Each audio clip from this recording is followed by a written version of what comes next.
Don Toliver's Octane, a project that feels less like a comeback and more like a controlled burn. Don has never been an artist who rushes at you. He glides, he hums, he lets the beat do half the talking and the melody finish the sentence. If you've been tracking his run, you already know the arc. Houston roots, Travis Scott's Cactus Jack orbit, a voice that sounds like it's permanently floating like 3 feet above the floor. Over the years, Tolliver has carved out his own lane. Psychedelic, trap, emotional but never messy, flashy but still reserved, with an ever present hint of country you can distinctly hear, specifically on that final track, Sweet Home. A little bit more on that later. Lately, in his career, what he's been up to, actually, he's been pretty steady. Things been going pretty steady for your boy. Career wise, he's coming off a strong touring stretch and continued mainstream momentum following his recent releases.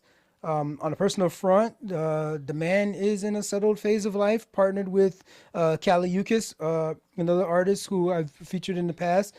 He's stepping into fatherhood, moving with the calm confidence of someone who knows exactly who he is. No chaos, no headlining, chasing, uh, antics, just motion, positive motion. Octane sounds like that phase. It's focused, it's polished, it's grown. Let's talk a little bit about the production because this is where the album really flexes its muscle.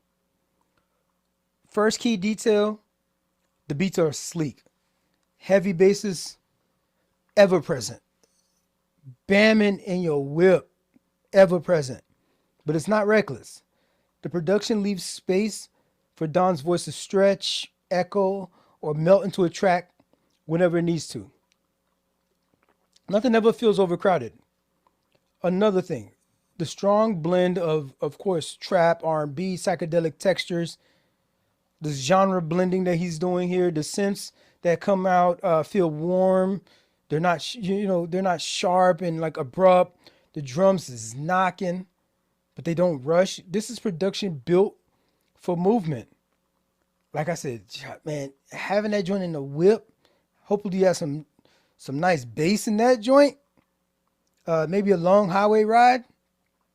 This album stays sonically consistent throughout the entire run, and this run is how long is this thing? This thing is 50 minutes.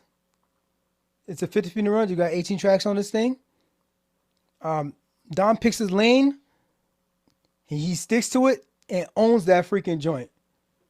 One of my joints that I've been running back is the track Second Hand. Second Hand is a little bit mid section of the project.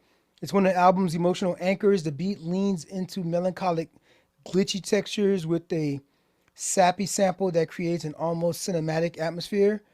Don, he delivers one of the most addictive choruses on this entire project, on this track right here, while Rima's contribution blends seamlessly without overshadowing.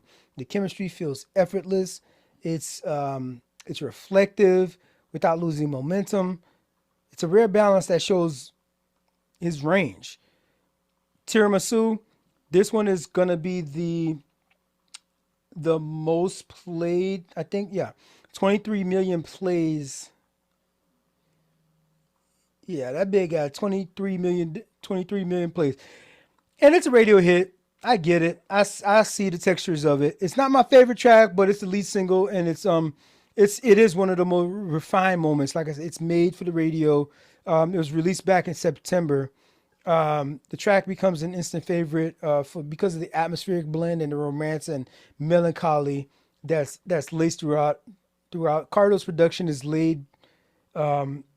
It's without like being overdone, giving Don the perfect canvas to glide between singing and rapping. Rosary is another joint. This one got Travis Scott on it. It's a really unexpected detour because it's a bit more clearly R&B of the 2000s kind of era. Those vibes there. There's a female on there doing vocals, and that sample on there, it just anchors the whole production. Both Travis and Don step outside their typical zones here, harmonizing and crooning in ways that feel surprising, but it's effective. It works. I can see why an A&R would sign off on this one and push this one. That's dope. But bruh, that beat on opposite, it's the fourth to the last. Oh my god, that beat on opposite. That boy said that thing say drop the octane in the styrofoam. Keep the nine Beretta, it's a two-tone. No talking G6, she wanna eat shit. She driving V6, I'm out in Venus. Baby sexy, she wanna, ooh, out in Tijuana, I'ma tell the truth. They say, why would I mind? I hit instead, right down the block in the car instead. 200,000, it's on my head. I'll still get money when I'm gone and dead. And then the die joint go da da da da da da. Almost like when Manny Fresh dropped that beat.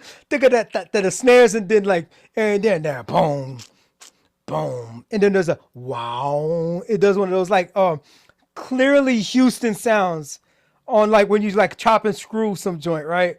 That on repeat. Like so how many plays this joint got? How many plays? That joint got that big got 457K plays. I'm probably 200K. I'm probably 200K on that joke. That bit is knocking. That bit is knocking. If my boy Alex is listening, he knows me and my boy Alex. But if a beat is knocking, you got our attention. Shout out to Alex. You know what I mean? He's an artist out there doing this thing in Dubai. Shout out my boy. I gotta show up for him one day out there. But let me know what track you repeat. Let me know what track you got on rinse and repeat, bro. And also while you're there, don't forget to like and subscribe. But beyond these highlights, the album maintains a strong pacing throughout. Like I said, the opening stretch sets the tone fast. It's confident, atmospheric, like the engine that just turned over. The mid-album run leans heavy into melody and emotion, riding these slower tempos without losing energy. Towards the end, you get tracks that just feel reflective, still glossy, but more personal, like the night winding down. Once you get past that opposite track, that is, because that joint is litty. This bit is full of the whole album is a lot of energy. There's no fillers here. You can let it play straight through. Even though I didn't necessarily hit the like button on every track, but the whole album is played through. It's gonna be one of his classics. It feels like a luxury experience in motion. Windows down. We're talking about the city lights blurring, your confidence without explanation. The best scenario probably to experience this joint is, like I said, beating down the block, beating down the highway, letting that joint bam in your trunk. Maybe with someone who doesn't need conversation. You got a partner with you, you got a homegirl with you that just does there for the vibes and they understand the assignment. It ain't no time to be holding no conversation because this joint is about to drop. This beat about to drop. Bruh, sis, this beat about to drop and they understand the assignment. Other than that, do it on your own because this thing is the kind of listen where you don't skip. You don't just let it play.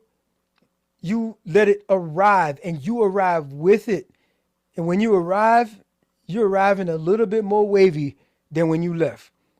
Octane isn't about proving Don Toliver belongs on the scene.